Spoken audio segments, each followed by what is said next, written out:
16th chapter of the 8th canto. Today's text is 24. Shri Kashyapa Uvacha. Shri Kashyapa Uvacha. Etanme Bhagavan Krishna. Etanme Bhagavan Krishna. Prajakamasya Padmajaha. Prajakamasya Padmajaha. Yarahate Pravakshyami. Yarahate Pravakshami. Vratam Keshavatoshanam. Vratam Keshavatoshanam. Shri Kashyapa Uvacha. Shri Kashyapa Uvacha. Etanme Bhagavan Krishna. Etanme Bhagavan Krishna. Prajakamasya Padmajaha. Prajakamasya Padmajaha.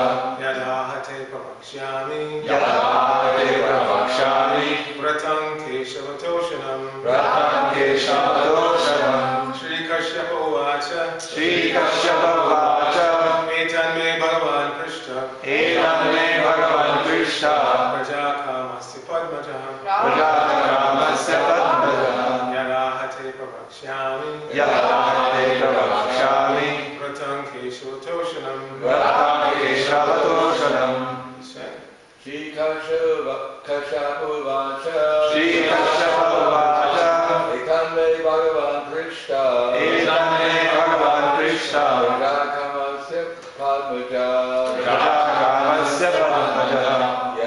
Yad ahate pravakshami. Yadahate Pravakshami. Vratam Keshavatoshanam. Vratam Keshavatoshanam. Shri Kashyapa Uvacha. Shri Kashyapa Uvacha. Etanme Bhagavan Krishna. Etanme Bhagavan Krishna. Prajakamasya Padmajaha. Prajakamasya Padmajaha. Yad ahate pravakshami. Yadahate Pravakshami. Vratam Keshavatoshanam. Vratam Keshavatoshanam. Vaishnavis, Shri Kashyapa Uvacha. Shri Kashyapa Uvacha. Etanme Bhagavan Krishna. Etanme Bhagavan Krishna. Prajakamasya Padmajaha. Prajakamasya Padmajaha. Yadahate Pravakshami. Yadahate Pravakshami. Vratam Keshavatoshanam. Vratam Keshavatoshanam. Shri Kashyapa Uvacha. Shri Kashyapa Uvacha. Etanme Bhagavan Krishna. Etanme Bhagavan Krishna. Prajakamasya Padmajaha. Prajakamasya Padmajaha. Yadahate Pravakshami. Yadahate Pravakshami. Vratam Keshavatoshanam. Vratam Keshavatoshanam. Shri Kashyapa Uvacha. Shri Kashyapa Uvacha. Kashyapa Muni said, Kashyapa Muni said, Etat, Etat. this, This. me, Me. my me, Bhagavan. Bhagavan, Bhagavan, the most powerful, the most powerful, Krishna, Krishna, when he was requested, when he was requested, Prajakamasya, Prajakamasya, desiring offspring, desiring offspring, Padmajaha, Padmajaha, Lord Brahma, Lord Brahma, who was born of a lotus flower. who was born of the lotus flower. Yet, Yet, whatever, whatever, aha, aha, he said, he said, te, te, unto you, unto Pravakshyami, Pravakshami, I shall explain. I shall explain, Vratam, Vratam, in the form of worship, in the form of worship, Keshavatoshanam, Keshavatoshanam, by which Keshava, Keshava, the Supreme Personality of Godhead, the Supreme Personality of Godhead, is satisfied. is satisfied. Srila Prabhupada's translation for this verse. Shri Kashyapa Muni said, when I desired offspring, I placed inquirers before Lord Brahma, who was born from a lotus flower. Now I shall explain to you the same process Lord Brahma instructed me, by which Keshava, the Supreme Personality of Godhead, is satisfied. Please repeat. Shri Kashyapa Muni said, Shri Kashyapa Muni said, when I desired offspring, when I desired offspring, I placed inquirers before Lord Brahma, I placed inquiries for Lord Brahma. who was born from a lotus flower. Who was born from the lotus flower. Now I shall explain to you now shall explain to you the same process Lord Brahma instructed me, the same process Lord Brahma instructed me, by which Keshava, and which Keshava, the Supreme Personality of Godhead, the Supreme Personality of Godhead, is satisfied. is satisfied. Srila Prabhupada's purport. Here the process of devotional service is further explained Kashyapa Muni wanted to instruct Aditi in the same process recommended to him by Brahma for satisfying the Supreme Personality of Godhead. This is valuable. The Guru does not manufacture a new process to instruct the disciple. The disciple receives from the Guru an authorized process received by the Guru from his Guru. This is called the system of disciplic succession. Evam parampara praptam imam raja shri viduhu. This is the bona fide Vedic system of receiving the process of devotional service by which the Supreme Personality of Godhead is pleased. Therefore, to approach a bona fide Guru or spiritual master is essential. The bona fide spiritual master is he who has received the mercy of his Guru, who in turn is bona fide because he has received the mercy of his Guru. This is called the parampara system. Unless one follows this parampara system, the mantra one receives will be chanted for no purpose. Nowadays, there are so many rascal gurus who manufacture their mantras as a process for material advancement, not spiritual advancement. Still, the mantra cannot be successful if it is manufactured. Mantras and the process of devotional service have special power, provided they are received from the authorized person. Vishnu Padaya, Krishna Krishna, Vitale, Shimati Bhakti Vedanta Swami, Nitinamini, Namaste, Saraswati Devi, Gauravani Pachayani, Nirvashesha Srinivani, Pasita Vishnani, Om Jnana Tamaranya, Syagana Janashalataya, Chaksha, Umilitam Dina, Tasmai, Shri Gurave Namaha. So we have a list to go through, so the time is a little short, so. Here, Kashyapa Muni, he's experienced, he had been away for quite some time meditating for upliftment, spiritual advancement. And when he came back to his ashram, he saw that his wife, Aditi, was morose. So he didn't just overlook it, or he didn't immediately suggest some material solution, maybe I should take you out for ice cream or a movie, or no. He immediately wanted to know if there had been some discrepancy in her practice of devotional activities. Specifically, he inquired, did she not receive guests properly? Were the cows and the brahmanas not being taken care of properly, etc. So in other words, there are duties, responsibilities that the householders have to engage in for spiritual advancement, for proper maintenance of their griha. So he immediately inquired along those lines. Again, he did not overlook his wife's moroseness, and for that matter, anyone's moroseness, because those who are advanced spiritually, they know that the natural state of being of the living entity is to be happy. When we're naturally situated, when we're properly situated, meaning that we're engaged in loving devotional service to the Lord, then we're happy. So if somebody's morose, there's something wrong. The Prophet pointed that out on several occasions. That if one is feeling morose in devotional service, something is wrong and it should be addressed. We shouldn't overlook it. And this is the culture we see back earlier in the first canto when Narada Muni approached Srila Vyasadeva, the author of Srimad Bhagavatam. He appeared to be morose, so he inquired of him, what's wrong? He didn't just overlook it. You know, I'm here, I'm your guru, you should be happy to see me. No, he said, you know, what's the problem? Let's get to the bottom of it. And tellingly, whenever the superior sees the inferior personality in the morose condition, again, they don't suggest a material solution, they immediately transmit spiritual knowledge. Because they know that the spiritual knowledge is the pathway to happiness. It's not some material formula. So in that case, Narada Muni's first thing was to remind Vyasadeva, although Vyasadeva is Shakti-Vaishnava, he knows everything, he says, teaching us through Vyasadeva, but he says, Idami Vishnu Bhagavan Vetara, Yatoja Katstan Niroda Sambhava, Tanti Swayam Vedaguram Patapate, Pradesha Matram Bhagavat Pradashita. He said that the Supreme Personality of Godhead is himself this cosmos. He is the creator, maintainer, and destroyer of the universe. He said, your good self knows all of this, I'm simply giving you a synopsis. So, this is the beginning of spiritual instruction for us to understand that Krishna is everything. Like Prabhupada once said, you think you're sitting on the floor, but I know I'm sitting on Krishna.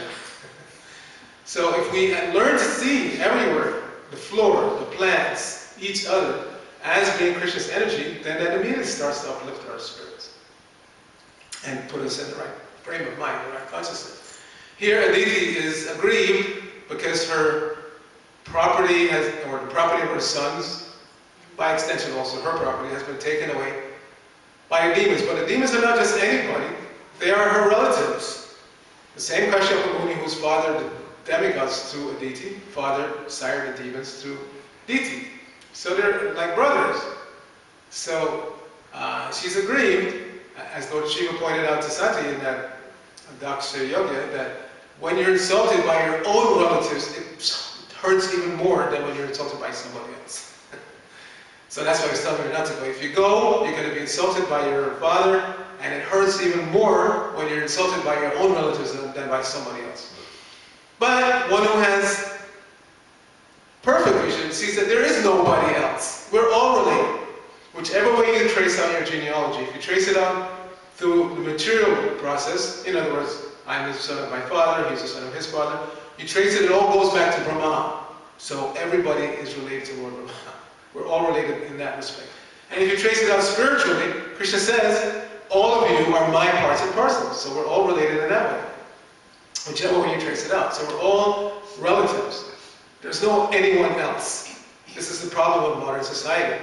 We've created these countries, communities, ethnic groups, and we see everybody else as someone else. Don't come here. This is my backyard. Stay away. You see? And then it just creates unnecessary tension and problems in the world. Prabhupada spoke about it also when he was traveling, that these borders that they've created are artificial. I am God's representative. They should not be stopping me and checking me and asking me for papers and stuff like that. It's an artificial imposition to create these borders. There's no natural line on the land anywhere that says this is Croatia, this is Bosnia. But this has been created, we know, as a result of that war. So these things are all artificial. In one sense, it makes us less than the animals. The animals don't require any passport. They're birds, small birds actually. They fly every year from the Arctic Circle down to the tip of Patagonia, which is the bottom of South America. A distance of more than something like 10,000 miles they're traveling. They don't require any passport. They land wherever they feel like landing, wherever they feel like landing, they eat, and then they start flying again, south or north. They make round trip. So we become less than the animals. We, every 1,000 or so kilometers, we have to stop and show papers and this and that. It's an artificial imposition. So actually, we're all related. We're all related to each other because we're all praja, offspring of the Supreme Personality of Godhead. So, Kashyapa Muni, again, being advanced, he inquired from his wife what the problem was, and he's giving her a spiritual solution, not a material solution. Not okay, they've taken the property, so let's, run up an army and see what we can do. No, he's giving her a spiritual solution. Okay, you have desires that need to be satisfied. Approach the Supreme Personality of Godhead. He himself, again, he's experienced, prior to this, he had gone through the experience of improperly engaging with his wife, Diti, and therefore Hiranyaksha and Hiranyakashipu were born. So here he's stating that subsequent to that, he approached Lord Brahma to have progeny, and he was given a method of worship. And this again is also instructed for our householders, that when you want offspring, it's not something that should be done willy-nilly, or Prabhupada used to say, please don't produce children like cats and dogs. In other words, approach it in a spiritual way. There are recommended processes that one should follow. There are samskaras, the Garbhadan samskar. Maybe we don't follow technically the way it used to be followed in the past, but there are recommendations for Krishna conscious householders, things that they should do before engaging in activity for producing offspring. So that's another instruction here. And then at the end of the purport, Prabhupada is talking about how the process of Guru Parampara works, the Parampara system. That knowledge and everything has to be handed down through this bona fide system, otherwise it's useless. He's paraphrasing or explaining the verse. Sampradaya vinamye, mantraste nishpalamata. That if your mantra is not received in the cyclic succession, then it will bear no fruit. Nishpala. Pala means fruit. Nishpala. It's not going to give any fruit. And we've seen that. There are many groups in society that they manufacture some chant, some process, and it doesn't bring the followers any happiness. It doesn't bring them to the point of ultimately understanding who they are and what the purpose of life is. And many of those people left such organizations and joined Prabhupada. When they came across Prabhupada's movement, they could understand at least that here's something genuine. Prabhupada is not cheating them, did not ask them for some price for the mantra, freely giving the Hare Krishna mantra, with full explanation as to why it's the necessities they are chanting. Prabhupada didn't just say chant and leave it at that. No, volumes. Prabhupada was very fond of saying that everywhere he went. We have volumes of books. Either you take to the chanting directly, immediately, fine, or if you need to be convinced philosophically, we have volumes of books. Prabhupada used to say we have 50 volumes, 400 pages each. Please read our books and then you'll understand why it's necessary to chant. And how in this age, the process of satisfying the Lord, Keshava Toshanam, has been made easy. Lord Chaitanya demonstrated that in the Jagai Leela, that he didn't give them, once they surrendered, he didn't give them some very tough process to follow. He just said, from this day on, don't sin anymore.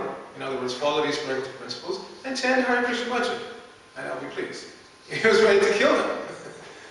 So, from being ready to kill them, he said, I'll be pleased if you just do this. Just chant Hare Krishna and follow these principles. In other words, don't sin anymore.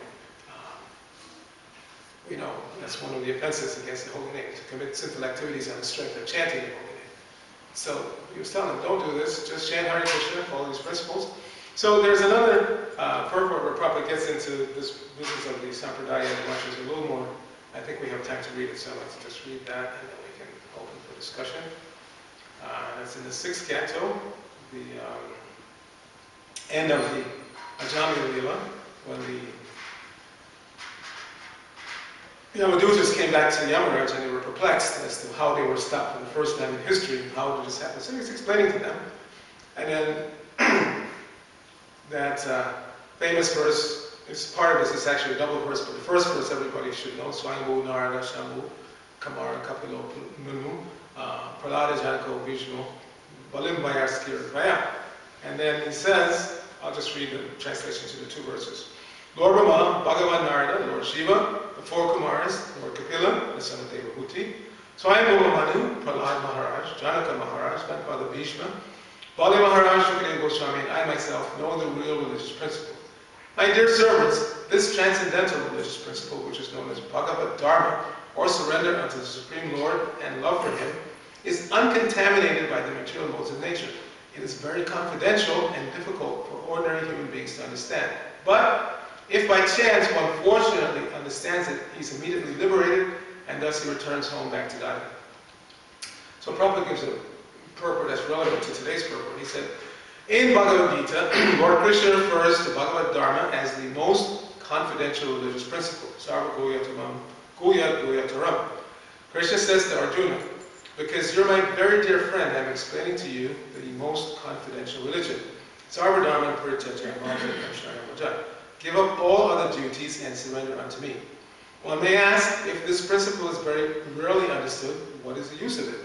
In answer, Yamaraj states herein that this religious principle is understandable if one follows the Parampara system of Lord Brahma, Lord Shiva, the 4 Kumaras, and the other standard authorities.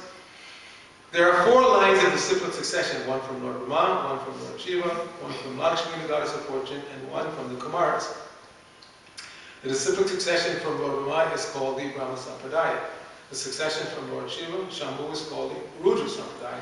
The one from the goddess of fortune, Lakshmi, is called the Shrish Sampradaya, and the one from the Kumaras is called the Kumara Sampradaya.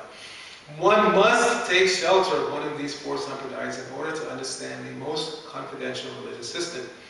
In the Padma Purana, it is said, Sampradaya Vihinaye Matraste Nishpalamata. If one does not follow the 4 recognized disciplic successions, his mantra or initiation is useless.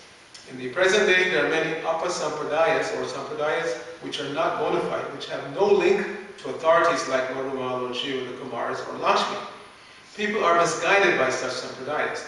The Shastras say that being initiated in such a Sampradaya is a useless waste of time, for it will never enable one to understand the real religious principles.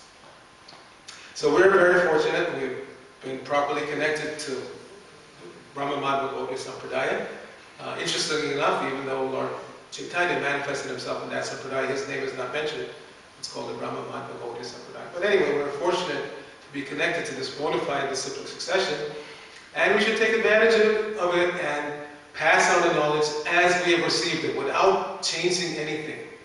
Without changing anything. This is our tendency. We like to change. Prabhupada called it the American disease, because he would come to a temple and he would see that what was formerly white was now yellow. In other words, they repainted the building. And he asked, why? What's the necessity? Why was the necessity? Why is there a necessity of repainting the building? But Prabhupada, we wanted to please. This is your American disease. You're always changing things unnecessarily. We like to change things. So we should fight that urge, especially when it comes to the knowledge that we receive in the disciplic succession. Whatever Prabhupada stated in his books, that's what we should tell people. Don't change anything. Sometimes people have this apologetic mood towards Prabhupada's writings that, oh, well, he said, this thing that may not be so palatable, or he said that thing. That's not your business. Just pass it on as it was given to you. And if just as you came, because sometimes we think we're more intelligent than the rest of the population. We were smart enough to come, in spite of whatever Prabhupada has written in his books, but it may not be good for other people. No, why? Why are we thinking that if it was good enough for us, if it brought us to Prabhupada, to the movement, to the Sampradaya, why will it not bring others? Why do we think we're so clever that we were more intelligent and therefore we could see around the problems, but maybe other people can't see around the problems, therefore we have to change it or doctor it in some way? No. No, this is giving yourself a right that you don't have. A right that you don't have. Prabhupada stated that also indirectly. He said he was quoting one Bengali poet who had written something. And he said the person who's written a book has the right to state what he wants. You don't have a right to change it. And whether you agree or not, that's not your business. The person who's written a book, he has the right to state things the way he wants. And you don't have any right to change it. And he specifically warned us, in the case of the Brahma Samhita, he said, this is a writing of my Guru Maharaj, don't change one word. Don't change one word. This is what he has given us, and that's what you pass on. Don't change one word. Now, in regards to his own books, he wanted his books to be polished to a certain standard so that people would not be put off by any, grammatical mistakes or something. So he enlisted some of his disciples who were, editors to edit the books. But that doesn't mean to change the meaning of the book in any way, or leave out something because you don't like it, you don't like the way it sounds, or it may be offensive to this class of people or that group of people. No, we don't have that right. But Prabhupada didn't want his books polished, so there was some scope for editing, but not for changing. There's a difference. There's a difference between polishing the language so it sounds nice and fluent, or changing the idea that was placed forward. With that, we don't have a right to do. Anyway, I know the Ishtagosh is coming up, so we'll leave some time for discussion. Any questions or comments?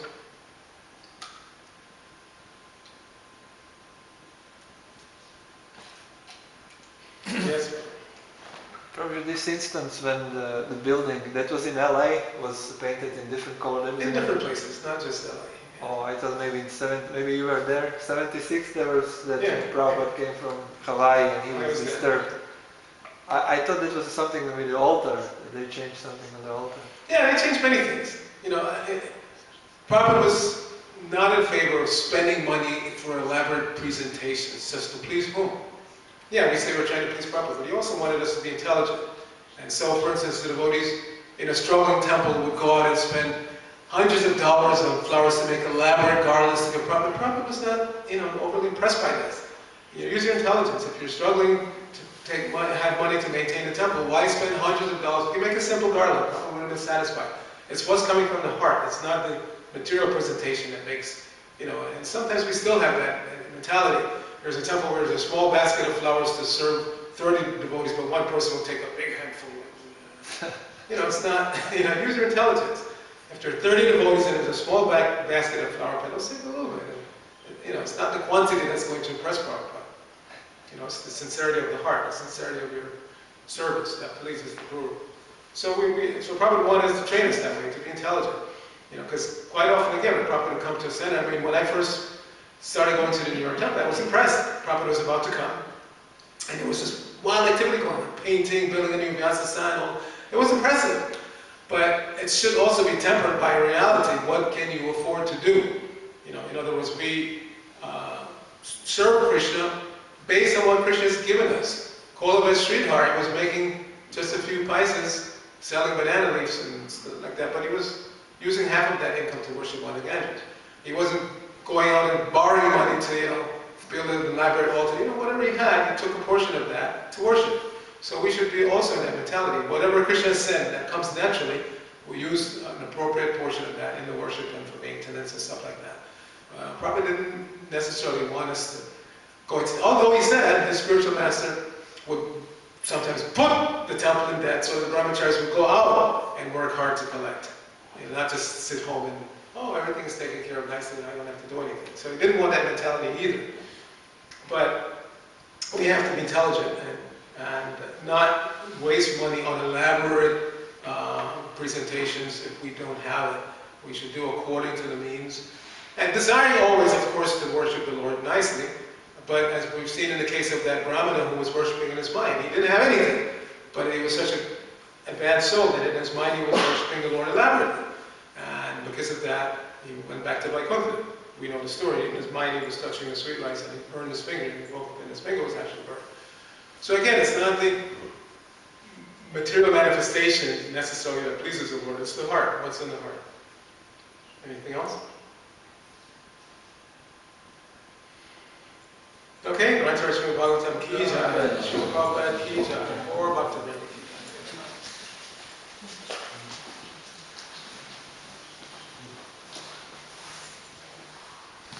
You start now? Yes, How long is it? so, it will last 45 minutes.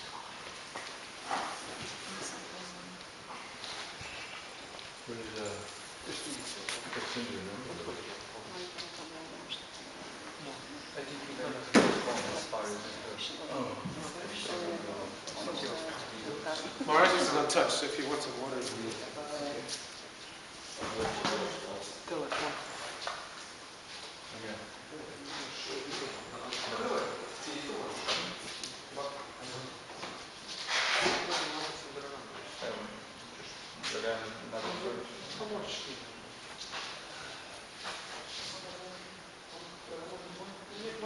Ale ta konferencja spala to jest he will be on the line. Oh, Govinda Madhavika? He is for he went for Bhakti Shakti in Hold on.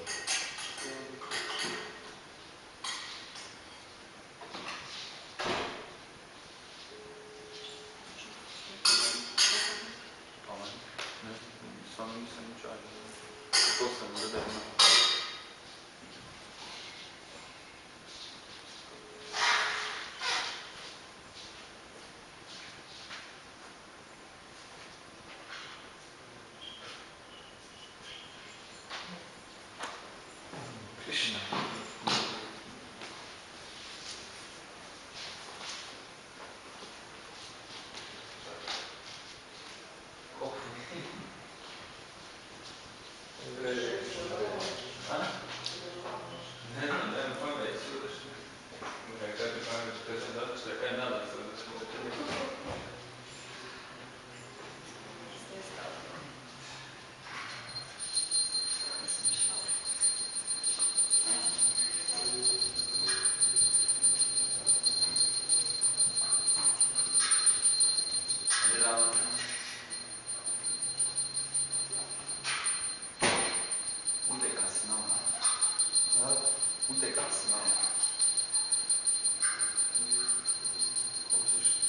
Santo